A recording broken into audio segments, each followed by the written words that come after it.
नमस्कार। आज हम एक ऐसी कहानी की दुनिया में गोता लगाने वाले हैं जो सिर्फ एक एनिमे नहीं है, बल्कि उससे कहीं ज्यादा गहरी है।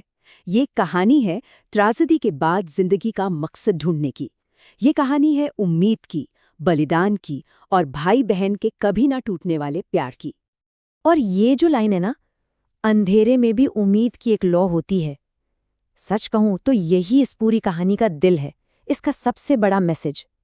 ये हमें बस एक सीधी सी बात याद दिलाती है कि हालात चाहे कितने भी खराब क्यों ना हो जाएं, उम्मीद की एक छोटी सी चिंगारी हमेशा होती है जो हमें लड़ने की हिम्मत देती है।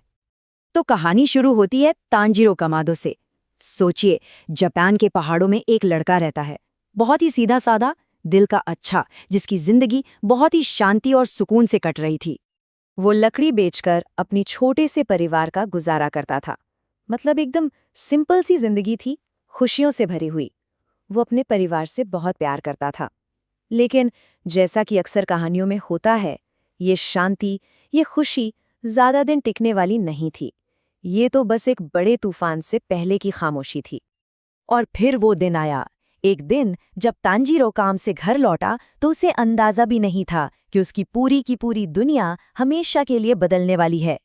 घर पहुंचकर उसने जो देखा वो किसी बुरे सपने से भी ज्यादा भयानक था।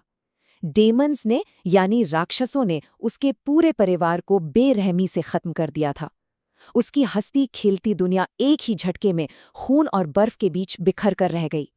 इतनी तबाही के बीच बस सिर्फ एक सांस चल रही थी। पूरे परिवार में से सिर्फ एक ही जिंदा बचा था। लेकिन यहाँ कहानी एक और बहुत ही क्रूर मोड़ लेती है। जो जिंदा बची थी वो थी उसकी छोटी बहन नेज़ुको। पर वो नेज़ुको नहीं थी जिसे वो जानता था। वो एक डीमन, एक दानव बन चुकी थी। सोचिए जरा, ये कितना दिल तोड़ने वाला पल होगा। अब ऐसे में कोई भी इंसान टूटकर बिखर जाएगा, है ना? लेकिन तांजीरो नहीं टूटा, बल्कि इसी टूटे हुए दिल से, इसी दर्द से उसके अंदर एक नए मकसद का जन्म हुआ।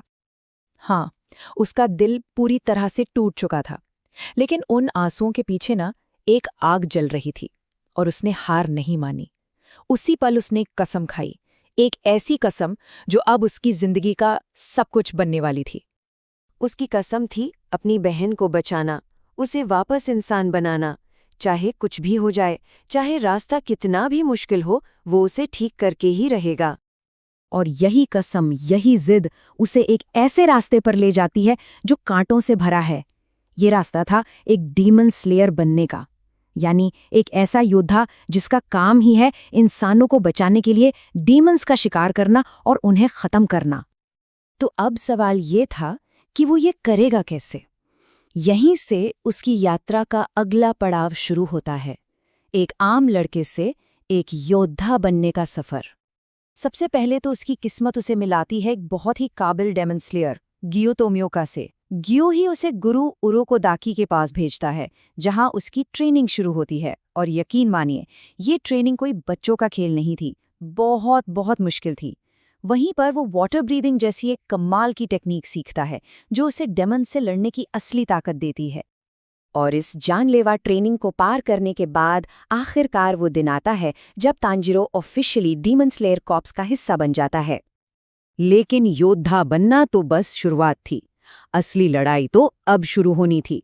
अब कहानी आगे बढ़ती है उसके असली मिशनों की तरफ, जहां उसका सामना होता है सबसे बड़े दुश्मन से। और पता है सबसे खास बात क्या है? हर मिशन पर, हर लड़ाई में वो अकेला नहीं होता।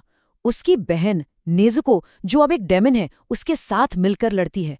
यही तो इस कहानी को इतना अलग बनाती है। एक डेमन स्लेयर जो एक डेमन को बचाने के लिए लड़ रहा है। तो वो दोनों मिलकर सिर्फ छोटे मोटे डीमन से नहीं लड़ रहे। उनका असली मकसद है उस एक को ढूंढना जो इस सब की जड़ है। और वो है मुजान के बुत्सुजी, वही जिसने उनके परिवार को मारा था, वही जो दुनिया का पहला डेमन है और उनकी सारी मुसीबतों की वजह। वही उनका आखिरी टारगेट है। तो सवाल ये है कि ये कहानी इतनी पॉपुलर क्यों है? क्यों ये लोगों के दिलों को इतना छूती है? क्योंकि ये सिर्फ एक्शंस और फाइटिंग के बारे में नहीं है, इसके पीछे एक गहरा मैसेज है। चलिए समझते हैं कि ये सफर हमें असल में सिखाता क्या है। देखिए, ये कहानी है लड़ाई की, बलिदान की। ये कहानी है भाई बहन के उस प्यार की जो कभी टूट नहीं सकता।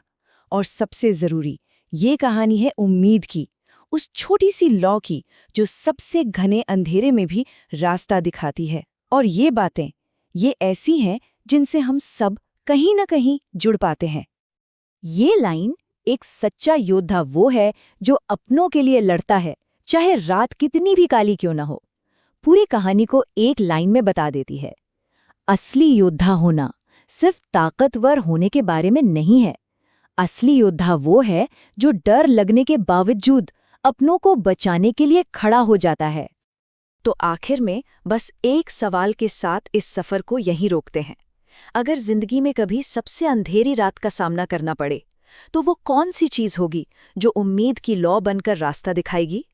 वो क्या होगा या कौन होगा जो लड़ने की हिम्मत देगा?